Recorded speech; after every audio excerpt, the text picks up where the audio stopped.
him.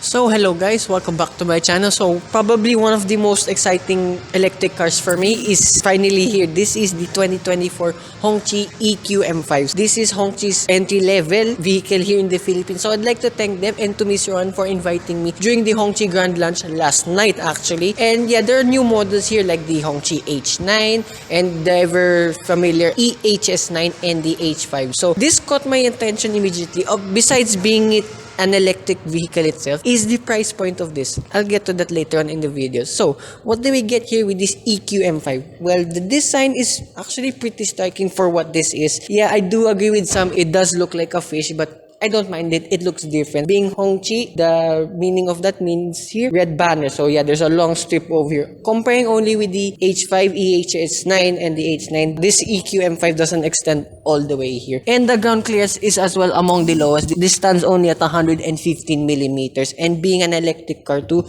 there is no grills over here whatsoever. You get LED lights and fog lights all around. And you have that weird DRL right here too. And then powering this EQM5, this is why it caught my interest too in the first place.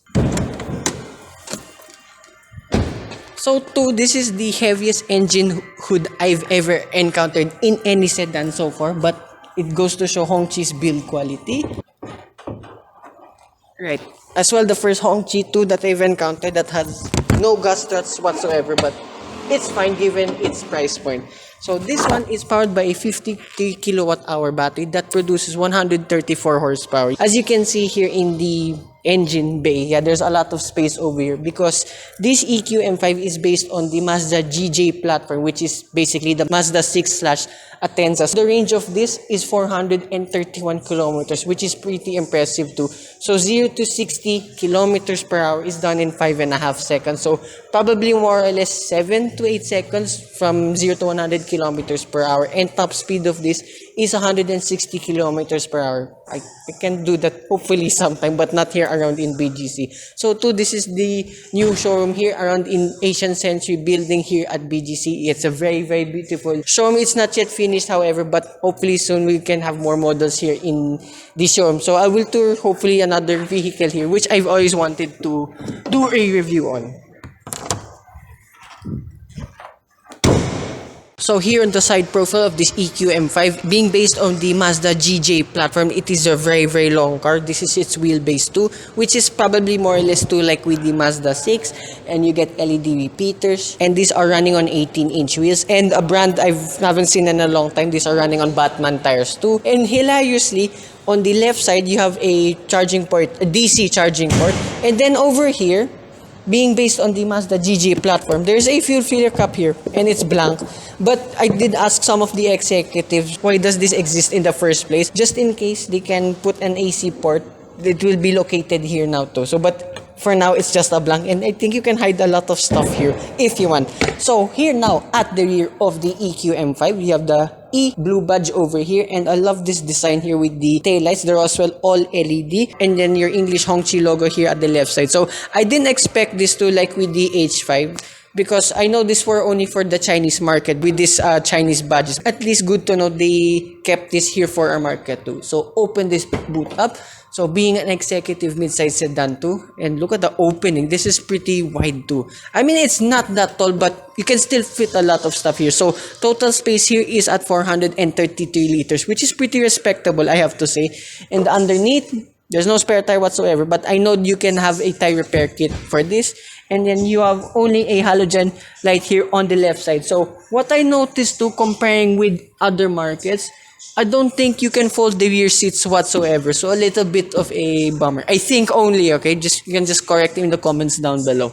So yeah, that's about here with the exterior, the electric motor, and the boot of this EQM5. Sorry, there's a lot of E's. Let's check out the interior.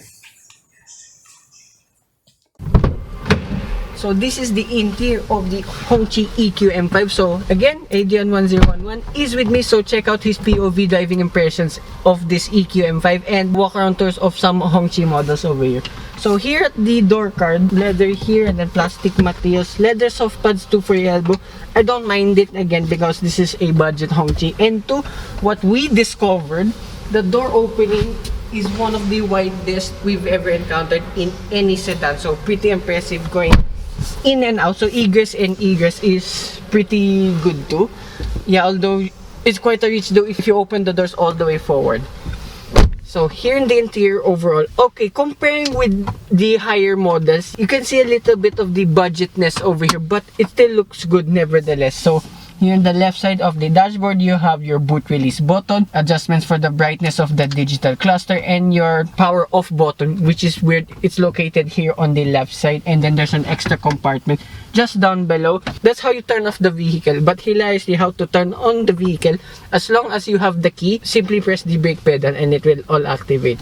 So what caught my attention immediately during the grand launch of this only has an analog speedometer and your power meter, and then there's a TFT display right in the middle. Pretty hilarious though, everything's an old school setup over here comparing with the higher models yet again. And then here you have your 10-inch infotainment system. The response time, okay, I would say is pretty good, and there's a lot of stuff you can do, like for your low battery warnings and then driving modes as well, only running on eco and normal only. I can't find any sport mode yet, but I'll try to find it later on when I test drive this.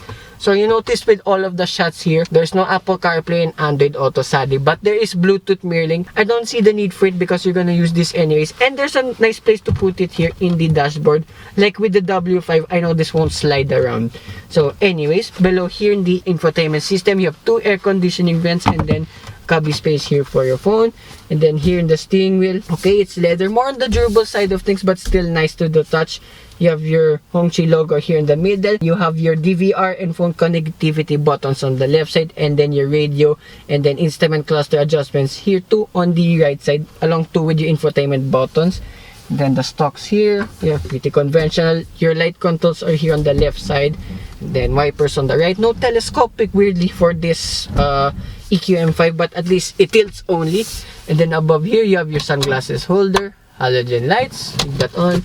Then visor, you only have a vanity mirror, there's no light itself. Don't extend, but it's fine, that's pretty thick too. So as you can see too, here at the rear there's ambient lighting only for the rear passengers. I'll get to that in a bit. And then here in the center console itself, you have your gear shift, electronic parking brake hazard button, and a little bit more cubby spaces here, and a pad here in front. So yet again, yeah, it's all gloss back here, but you're not going to be touching most of it anyway, so I'm pretty cool with that.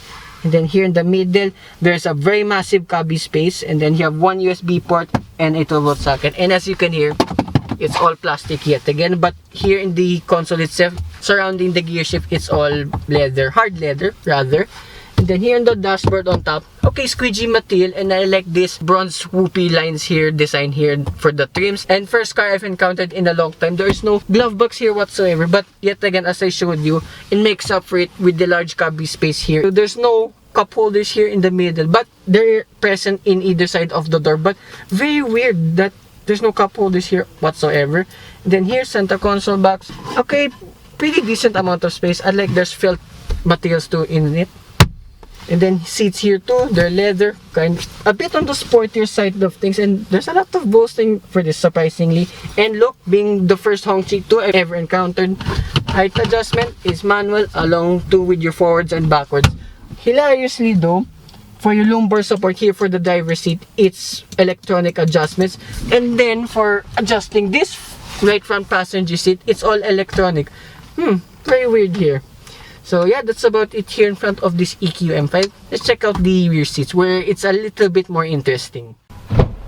So here are the rear seats of the E-QM5. So here in the door card, pretty much the same like the ones in front. However, now there is no more cubby space and cup holders on either side.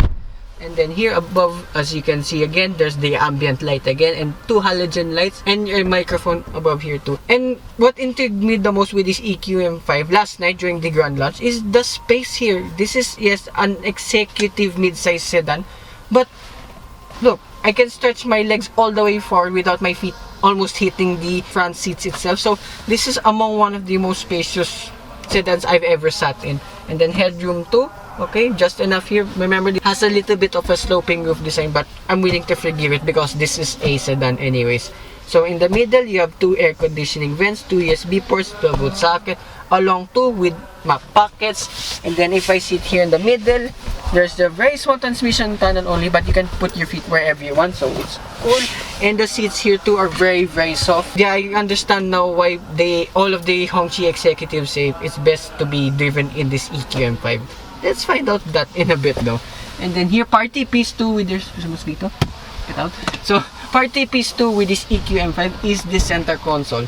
So, in case you don't have a fifth passenger here in the middle, you can fold this down, and then this one reveals your 2 cup holders, another cubby space here. Pretty useless for a phone, but there's another one here anyway. And then open this one up. You have the felt material here again for your cubby space. So, notice comparing only with the H9 and the H9 and H5, there's no like screen here for controlling anything here. But then again, for this price point, I'm willing to forgive it. And then watch how this goes back to. There's a little spring, so it puts it back in place. That's so cool. So yeah, that's about here too with the rear of this E-QM5. Let's go for a drive. So this is it. Gonna drive the E-QM5 and then off the line. Oh, can hear the electric whine. So far so good with this, and very refreshing that I'm driving a sedan, generally a sedan, not just an electric one, because everything now is all crossovers, SUVs nowadays, and pickup trucks too, let's not forget. But yeah, so refreshing to drive a sedan once again. The steering, first impressions, the steering is really, really light. And driving position, yes, I did nitpick. There's no telescopic function for this, but it's actually perfect, the steering position. And then body lean.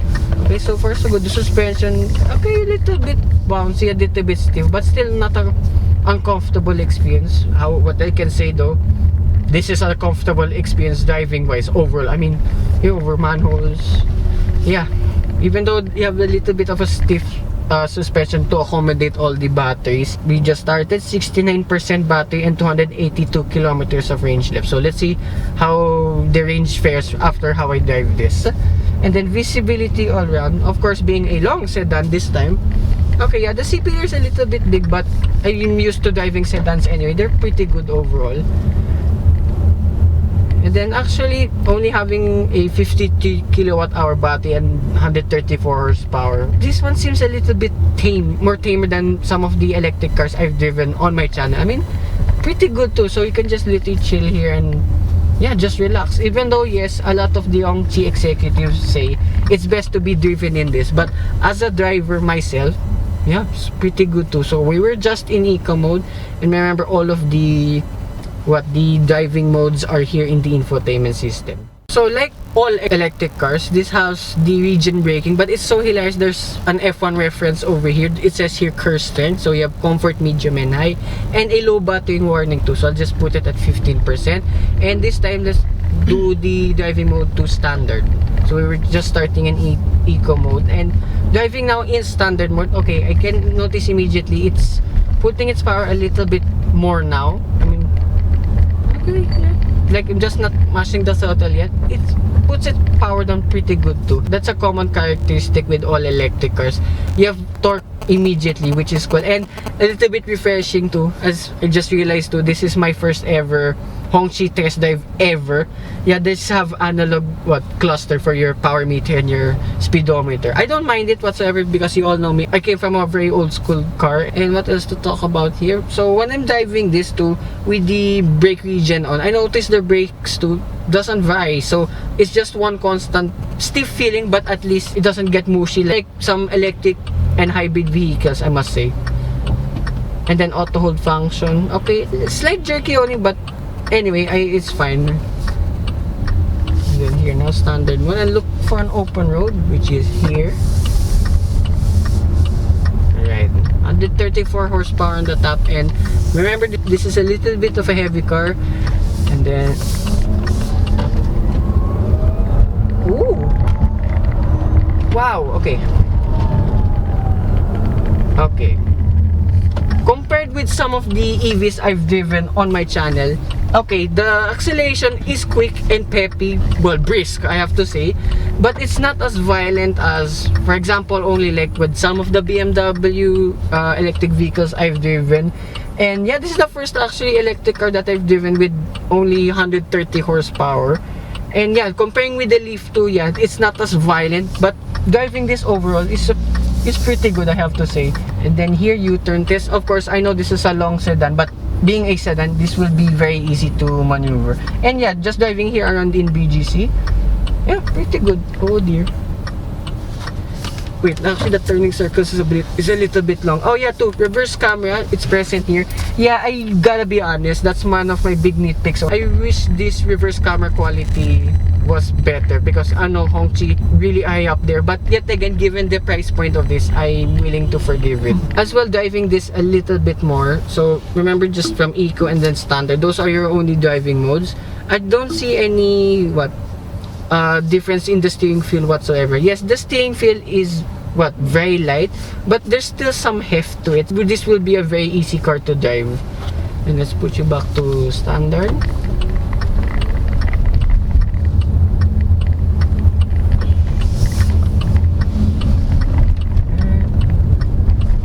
Okay, it would skidded stairs like with every other electric car. Wow. Wow, right. That's insane. So remember, the 0 to 60 kilometers per hour is done in what? 5.5 seconds. So I assume, like what I said in the showroom, 0 to 100 kilometers per hour will be done.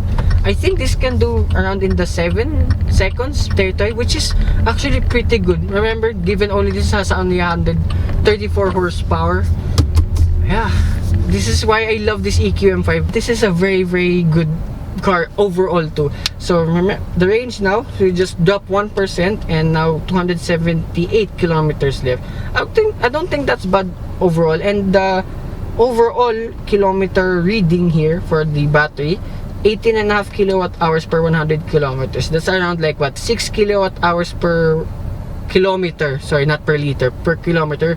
I don't think that's bad whatsoever. So remember, I driven to the sister company of Evo X-Trail with the WMW5. It's more or less doing the same thing, and yeah, pretty good for what this is. And now, biggest talking point now for me with this E-QM5 is the price of this. So I've been teasing you a lot throughout this video. So this one cost 1,780,000 pesos, which is probably one of the most affordable electric vehicles in our market now. So remember, there's this one Chinese car that doesn't sell the sedan electric vehicle anymore, but it has somewhat the same performance with this, but even that was more expensive than this. So overall, comparing what I guess BYD Dolphin, because that's 1.8 million pesos, I'd rather get this. And personally, I might be tempted to buy one of these because it's got everything I need. And then here, over a big hump, notorious maps here in BGC. Oh yeah, despite only having 115 millimeters of ground clearance, yeah, goes them up pretty easily. I don't have to do the S maneuver going over here in the humps. So I'll do that one more time. Here's a hump. Yeah, I don't have to do an S maneuver. Right, the floor is not even scraping the hump, which is impressive. So yeah, what else to say with this E-QM5? Exceeded a lot of my expectations, comparing to this is a very new brand here in our market. I'm in love with this thing. And then flirt one more time. Yeah. Right, so been a while since I've done this.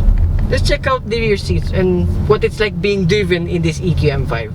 So here, now sitting at the rear of this E-QM5. So after Adrian's Bonanza 2 laps here, so check out his POV driving impressions again in the description down below. So yeah, what it's like now sitting here at the rear, just as good as being a driver too, I gotta say. So being honest, so this E-QM5 is like the best of both worlds. You can be driven in it, or it can be somewhat of a driver's car too, as you also in my experience. So sorry for the lighting, it's kind of dark today.